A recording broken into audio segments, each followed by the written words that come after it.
So he was arguing that a higher perspective or higher science, just as, for instance, a musician accepts the principles taught by a mathematician, that it's all math based.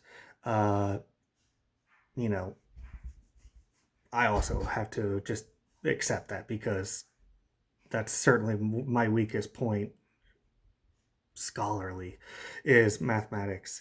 So sacred science is established by principles revealed by God. Okay? And then it goes to I jump from my notes to question 2, Article 3, whether God exists. Um, he used 5 arguments to prove God. The ones that stuck out to me the most, and I feel like he really builds upon, because all this is building to more and more complex arguments and more into scripture and everything else. So, chiefly causation and graduation. Causation is basically Newtonian. Um, a Newtonian proof for everything starts from God.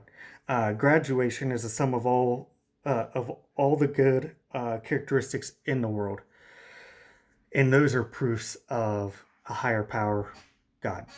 Um, so then, question 3, Article 2, is God composed of matter and form? He says no, matter is in potentiality. God is pure action. He affects all things. Goodness participates in good. But in essence, the penultimate good is God and is not a participated good. The essential good precedes the participated. So basically, kind of going back to more of the Newtonian aspect of it, all good comes from God. Because you can just keep going back into what is higher good, what is higher good. That what is participated is essentially something in agreement with the good that is the highest good, so God. Um, and then essential would be one of these examples of words kind of changing over the years, the millennia. So essential, literally, he's referring to the essence of God, or we could say like the spirit of God, more of like, let's say, the heart. And so the essential good precedes the participated. So God is the one first enacting and acting upon all other subjects through his good nature and affecting everything else to play out in an order. Okay? So whether essence, sorry, question 3, Article 4 would be whether essence or existence are the same in God. God's essence or existence are the same, is what he's arguing. Like, you cannot separate those two. Um, God is beyond all of creation. He exists beyond it, and his essence is also um, basically at the highest level. So his example is water affected or acted upon by a flame changes its essence to steam, yet it still exists as a form of water. As previously stated, God is actively, not potentiality, or activity, not potentiality. So anything that is acted upon has a potentiality for change or effect to happen upon it. But God does not, because he is literally the ultimate activity or the actor on all things. And so everything is essentially downstream from him. Um, so therefore, nothing can act upon him and change his essence. This goes into it later on about like what I would describe as purity, almost like gold. Like pure gold would only be ruined if you add it or alloy it. You know, if you add other metals to it, it is no longer as purely good. Um, because it's now corrupted. So he'll later describe this as like a composite. Therefore, his essence and existence, being the principal action, must be whole. It cannot be acted upon by anything else. He is the originator for all things, uh, progenitor even. So, question three, Article 5, can God be defined by a genus? This is going to, what is it? Order, species, or order, genus, species, family. Just how we can characterize and differentiate between different things within the animal kingdom. No, to define genus type, he answers, there must be a variation to essence and existence. Thus, God is non divisible, being essence and existence in entirety. Basically, you cannot subdivide like you can in any other science once you get to God. He is the ultimate. That makes him uncharacteristic of everything else in creation, which can be. Okay. Um, one second. So I just had to pull up Summa Theologica, open it up. Question 4 deals with the perfection of God. It's in 3 articles. Uh, there would be whether God is perfect, whether God is perfect universally as having himself the perfection of all things, and whether creatures can be said to be godlike. Um, so, in the first question for whether God is perfect, his answer to it is basically what is actualized. So, or acted upon, would be anything under God will point towards perfection, but nothing can actually attain perfection by its description. Because everything can be subdivided, it is not truly pure. And then the the reason that we can actually define what is good or perfect is only in reference to our ultimate perfection, which would be God. Because again, he is the originator for all things, therefore, and ultimately good. Nothing else can be compared against him for like what would be equivalent. Everything else is just a derivation or, you know, minutely reflecting perfection. However, God is ultimately perfect because of his form, would be his answer to that. Okay, so I just had to do a quick spark notes, so to speak, just a quick jotting down of notes because I didn't write them down when I was reading it, so I could present it to you better. Question 4, Article 2, whether the perfection of all things is in God. The argument is all created perfections are in God, hence he is spoken of as universally perfect, because he lacks not any excellence which may not be found, or which may be found. Um, Basically, because God is all being and perfect, everything is derived from him. And then whatever perfection exists in an effect must be found in the effective clause or cause. So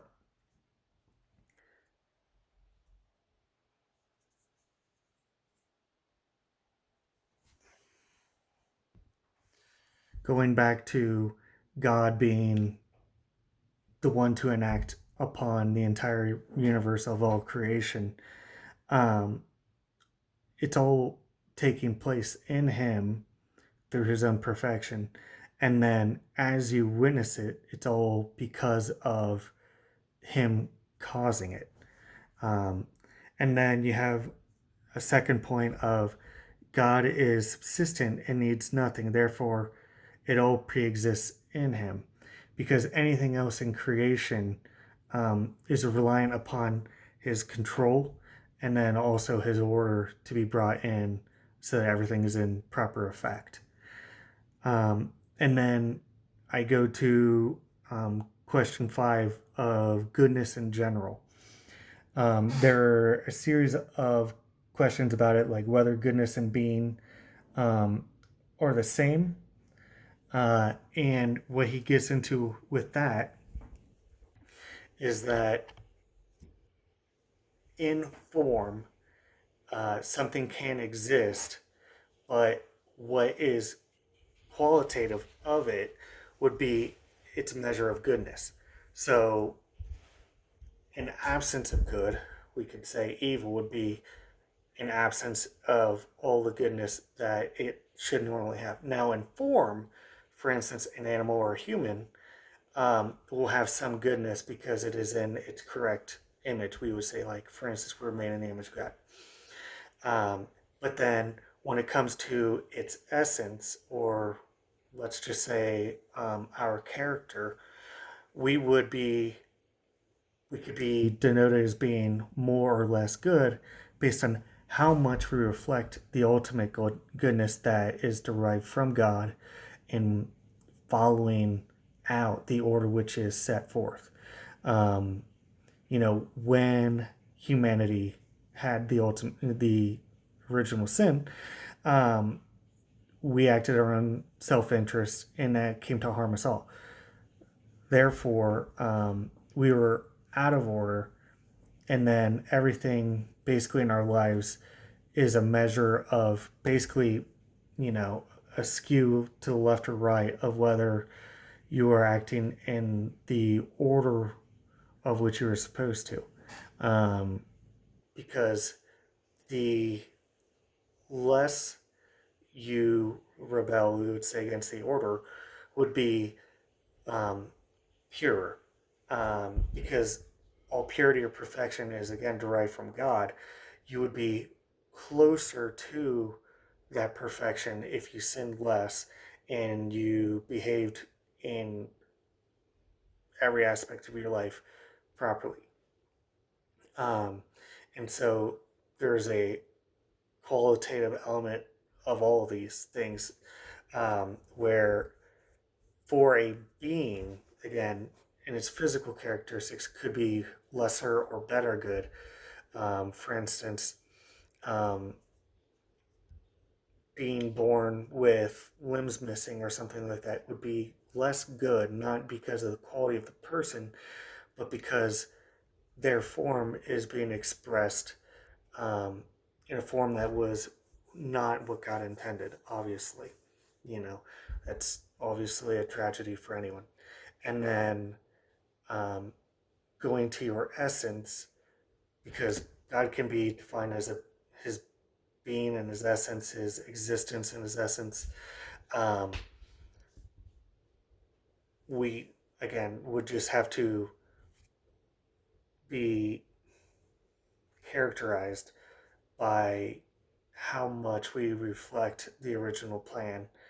And so that's basically what I got from that. These subjects are pretty difficult. Okay, and then in question 6, um, Article 1, I'm just going to look at is whether God is good. Um, and building upon everything we've already discussed, he answers that to be good belongs preeminently to God. So goodness starts with God because he is all good. And then he affected the universe by acting upon it. So, for a thing is good according to its desirableness. Um, we want good things for ourselves. Now, that can be different, apparent according to different people, and it's going to kind of hint at that. Now, everything seeks after its own perfection, and the perfection and form of an effect consists in a certain likeness to the agent. Okay? Since every agent makes its like is desirable in its own participation of its likeness. Therefore, since God is the first effective cause of all things, it is manifest that the aspect of good and desirableness belong to him. And hence, Dionysius attributes good to God as the first efficient cause, saying, God is called good, as by whom all things subsist. So, yes, God is the ultimate good, and it's been said in many other ways along the way. And then whether or not we agree with that in the order of things and reflect our own actions and appraisal of good can also be, again, another reflection back to perfection, which ultimately comes from God. And so you can then, obviously, it will eventually pour into sinfulness or being more like God. Um, and so, yeah, this was short compared to what the reading is. It ultimately came out to about 70 pages, with me now starting question 7. And I'll try to make better notes in expectation of doing this because this was kind of just impromptu. Um, but the entire work of Summa Theologica is approximately 7,500 pages. And to divvy it up, easily for myself when I was printing it, I just printed 500 pages at a time and then bound it. So I'll probably use pages and then question and article as reference point of where I'm at because um, you could at least reference that when, if you want to read along or know what I'm referring to, you have those place notes. But um, that's basically how I'm going to operate this, just to be as clear about it. Because if I'm not mistaken, the volumes are broken up originally um, and are described with Latin, and we don't speak Latin. Like, so I think it'd be easier to just follow page, question, and article in the future. So thank you very much. Hopefully this is interesting. Um, and again, this is more for myself. I don't really expect there to be a big audience for this, but thank you for your time and for watching this video.